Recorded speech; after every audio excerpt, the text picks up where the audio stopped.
Selamat pagi, siang, sore maupun malam. Assalamualaikum warahmatullahi wabarakatuh. Shalom, Om Swastiastu, Namo Buddhaya, salam kebajikan. Halo teman-teman administrator, selamat datang di video yang akan memuat terkait review materi mata kuliah Inovasi dan Teknologi Administrasi dengan dosen pengampu Ibu Eka Fadila SIP MAP. Sebelum masuk ke materi, perkenalkan nama saya Tania Tesalonika. Saya merupakan mahasiswa Universitas Nasional dengan jurusan Administrasi Publik dengan NPM 223515516134. Oke, kita masuk ke materi pertama. Sebelumnya, inovasi itu apa sih?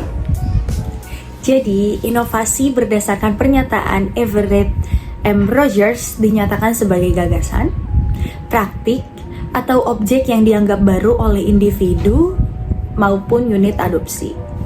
Nah, dalam sektor bisnis maupun publik, inovasi menjadi kebutuhan untuk menghadapi tantangan dan kompetisi global.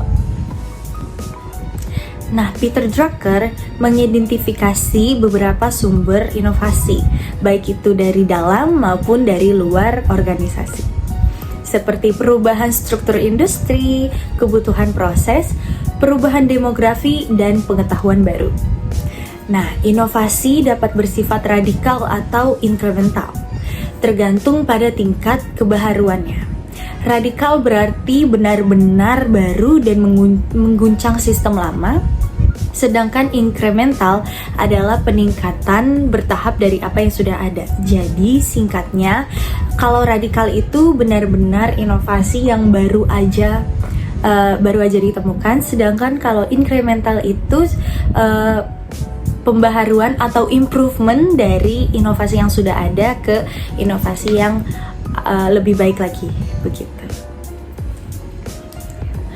Nah, masuk ke tingkatan inovasi dan imitasi.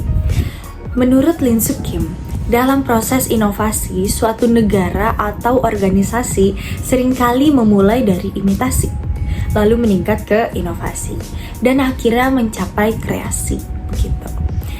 Dan di sini ada dua jenis imitasi, yaitu duplicative imitation, atau yang artinya meniru secara langsung seperti produk bajakan. Lalu ada creative imitation yang artinya meniru namun dengan sentuhan kreatif dan peningkatan fitur. Creative imitation seringkali menjadi jembatan menuju inovasi asli. Negara seperti Korea Selatan dan Cina telah melalui tahapan ini sebelum menjadi inovator global. Nah, duplicate imitation ini benar-benar inovasi yang menduplikasi secara plek ketiplek atau benar-benar seperti objeknya yang sudah ada. Dia tidak merubah apapun seperti melakukan improvement gitu, tidak. Sedangkan kalau creative imitation itu duplicate atau meniru sesuatu yang sudah ada, misalnya suatu produk jam tangan mahal yang ditiru berdasarkan bentuk dan rupanya, tapi mereka membuat brand baru yang dimana brand baru ini mungkin lebih murah dan terjangkau sehingga bisa dimiliki atau dibeli oleh pasaran yang tidak terlalu mampu untuk membeli yang mahal, seperti itu. Oke, selanjutnya ada inovasi di sektor publik. Nah, inovasi sektor publik atau ISP adalah inovasi yang dilakukan oleh aktor pemerintahan untuk meningkatkan kualitas pelayanan.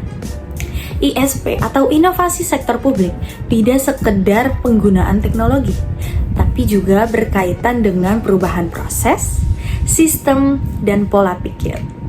Menurut Halvorsen, ada beberapa tipe inovasi di sektor publik, yang diantaranya service innovation atau pelayanan baru, proses innovation atau perubahan proses kerja, administrative innovation.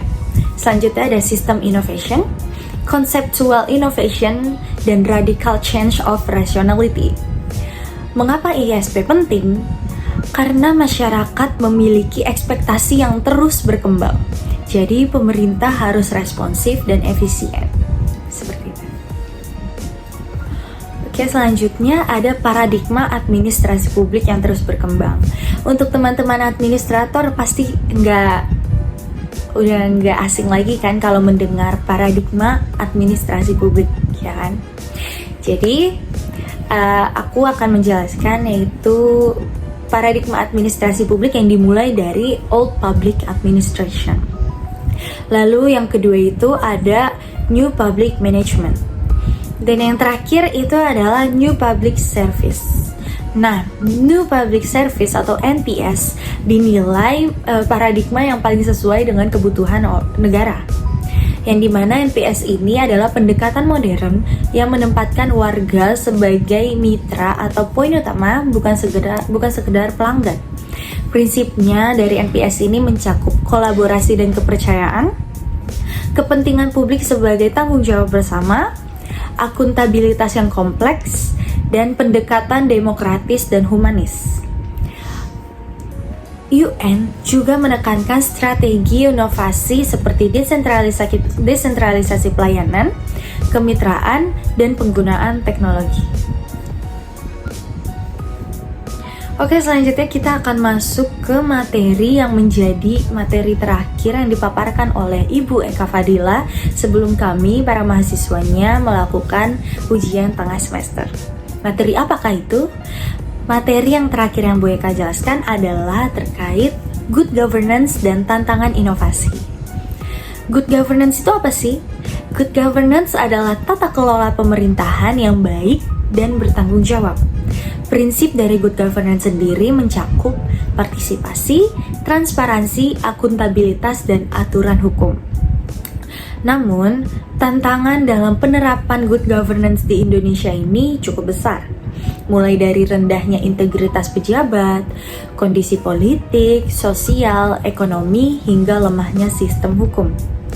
Inovasi sektor publik menjadi penting untuk menjawab tantangan tersebut. Tanpa inovasi, pemerintahan bisa tertinggal dan kehilangan kepercayaan rakyat. Seperti itu.